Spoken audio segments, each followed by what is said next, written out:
Olá pessoal, mais um vídeo aqui no meu canal. Eu já peço sua inscrição, sua colaboração, aquele like. E eu já fiz vídeo falando sobre esse assunto, mas ficou muito longo, muito maçante, e falei de vários assuntos. Se quiserem assistir, é um prazer, tá aí, né, no canal. O título é Guerra de Narrativas. Mas agora eu quero tentar focalizar no assunto principal, né, e resumir. Então está vendo, ou houve pelo menos, né, eu espero que tenha passado, né, ali uma certa disputa entre o SBT e a Globo, no sentido de quem faz a melhor reportagem, etc e tal.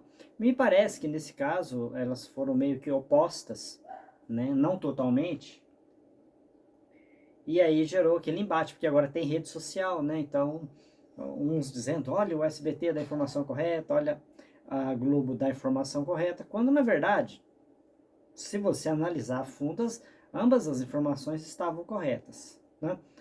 É, claro que eu estou me referindo lá caminhões, alguns caminhões, um caminhão, não sei, que foram parados pela fiscalização, estava com excesso de peso, consta aí que foi emitida uma multa, depois retirado e tal, e os caminhões passaram, e aí depois a NTT emitiu uma portaria de emergência, de urgência ali, né, diz que não haveria esse tipo de fiscalização.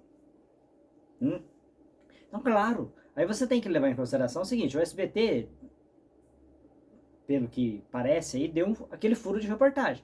Ou seja, foi à frente. Deu a notícia no momento que ela aconteceu, do jeito que aconteceu. Então, era isso que tinha. Olha, parou, multou, beleza. E noticiou. Verdade isso? Verdade. Depois, evidente, né, que veio a nota da NTT, depois veio a retirada da multa, liberou e etc. Então, o correto, penso eu, o que é? É você ir lá e dizer, olha, como noticiamos, aconteceu isso, isso e isso, mas, posteriormente, no, no, na evolução dos fatos, aconteceu isso, esse problema foi lá, pontual, e agora não é mais, mas aconteceu. O que consta aí, o que está na imprensa, eu digo imprensa porque é onde a gente pode confiar um pouco mais, mas também está nas redes sociais, de que o SBT teria retirado essa reportagem do ar, né? Tem um vídeo da repórter dando explicação e etc, e dizendo que não queria que politizasse a questão e tal. A Globo deu a notícia, e aí não vi nenhuma das duas, e aí alguém pode dizer, não vi nem comentar, mas tá nas redes, tá? Eu comento o que tá nas redes, o que tá no site de notícia. A Globo fez a reportagem mostrando mais ou menos o contrário. Olha, houve um problema pontual, mas não é verdade que está atrapalhando a todos e essa questão. E então foi ali um problema pontual, houve uma multa e a multa foi retirada, etc e tal. O que também é verdade, né? O que precisa ser levado bem em consideração houve reportagem dizendo, olha, isso aqui é generalizado, acontece com todos, por aí. Não, ó, isso aqui que nós vimos é fato, aconteceu. Esse aqui. A gente não sabe em outros pontos, em outras rodovias, etc. É isso que precisa ser analisado. E ver como foi que evoluiu essa questão, né? Depois de ter sido noticiado. Então, por quê? Você tem que levar em consideração que o SBT, e eu fiz vídeo aqui dizendo que não gosto do jornalismo do SBT, não confio muito, e essa opção minha é o que eu penso, eu tenho direito de pensar isso, né? E pronto, e sabe o que eu faço? Eu não assisto, eu não critico, não digo que é ruim, não digo que é bom, não digo nada. Não gosto, não assisto. Ué, eu acho que é o que vocês deveriam fazer. Vocês não gostam da Globo? Não assistem. Não sei porque vocês sabem tanto da Globo. Deve assistir muito. Eu não assisto. Eu não assisto a Globo por falta de tempo, até gosto. Mas a gente tem que pensar aqui que, nesse caso, com toda essa emblemática, com todo esse problema, com etc., a gente tem que pensar que o SBT fez aquilo que cabe à imprensa, fez aquilo que compete à imprensa fazer, que é o quê? Que é alertar para um problema. E o problema foi ali solucionado. Então vejam, não fosse a reportagem do SBT, talvez,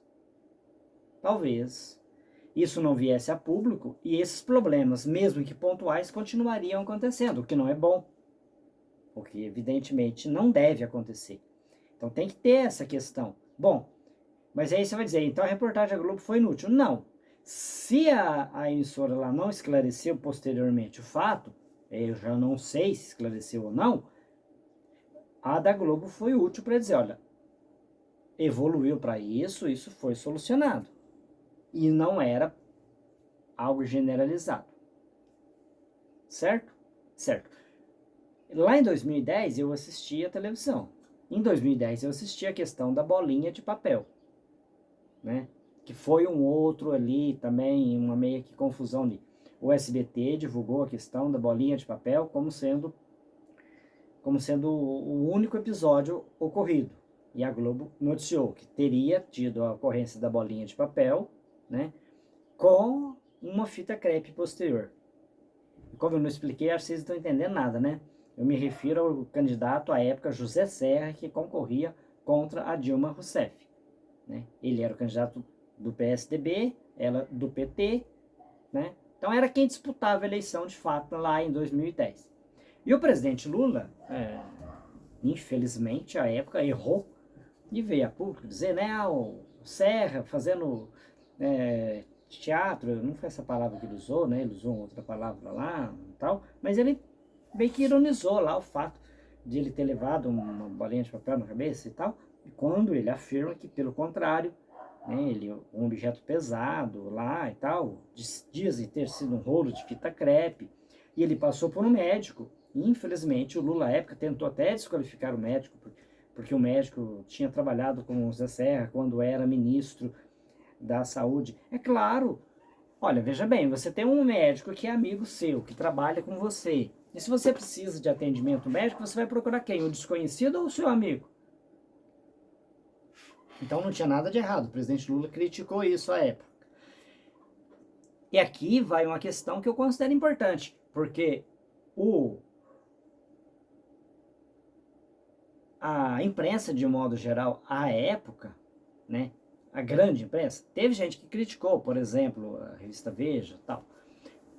Não criticou o simples fato de ter tido ali aquela desavença entre petistas e a comitiva do José Serra, né, à época lá, os tucanos, que era o principal partido de oposição e é quem tinha condições de concorrer à presidência contra o PT. Então, aquilo ali parece que ficou, ou seja, foi tratado o episódio da bolinha de papel e da fita crepe e etc e tal, o assunto ficou só nisso, como se normal fosse, né?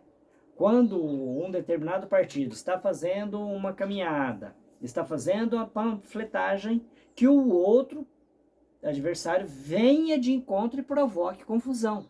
Não, é evidente que os líderes de partidos têm, e eles têm essa informação, porque é público, é divulgado. Se o candidato X vai passar em tal local, vai ocupar tal local, fará campanha naquele local, a gente tem que fazer no outro local. É isso a civilidade? Não, eu nem sei se existe lei que regulamente isso.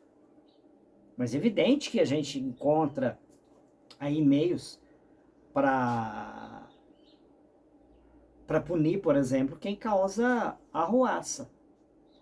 E fica bem claro que foi lá naquela época os correligionários, os apoiadores do PT, da Dilma, que sim foram ao encontro dos tucanos. E, se vocês se lembrarem bem, à época, nem houve a revanche de volta dos tucanos, eles foram atacados. Essa é a verdade. Essa é a verdade. E a fala do presidente naquela época contribuiu aí para acirrar os ânimos ali, né? Então eu acho que foi inadequada. E isso não foi noticiado. Olha, o presidente errou. O presidente noticiaram as falas do presidente, noticiaram a defesa do Serra, porque o Serra disse, ó, quem está dizendo isso está usando a régua deles para medir a mim. Eu não tenho esse tipo de caráter. Eu sou diferente, né? O Serra ainda deu ali essa saída ainda, né? E agora a mesma coisa. E para finalizar, eu disse que queria um vídeo curto e não consegui. Para finalizar, a gente tem que deixar bem claro uma coisa. O governo não interfere diretamente no que concerne a fiscalizações. Quem tentava fazer isso era o governo anterior, sabe? Quando foi multado por pesca ilegal, e tentou punir o fiscal, que tentou relaxar a fiscalização trabalhista. Depois a gente veio toda aquela questão dos trabalhos análogos à escravidão, né? O ministro do meio ambiente dele intervindo para liberar madeira ilegal de madeireiro, para impedir ali a destruição de máquinas que estavam fazendo desmatamento ilegal. Isso ocorria no passado. O governo atual, ele não interfere nas fiscalizações, elas são independentes do governo. É claro, teve que agir para que houvesse um afrouxamento na fiscalização para que os víveres chegassem com mais facilidades aos necessitados, mas é preciso deixar claro que isso aí não pode ser um relaxamento total, até porque, convenhamos, né?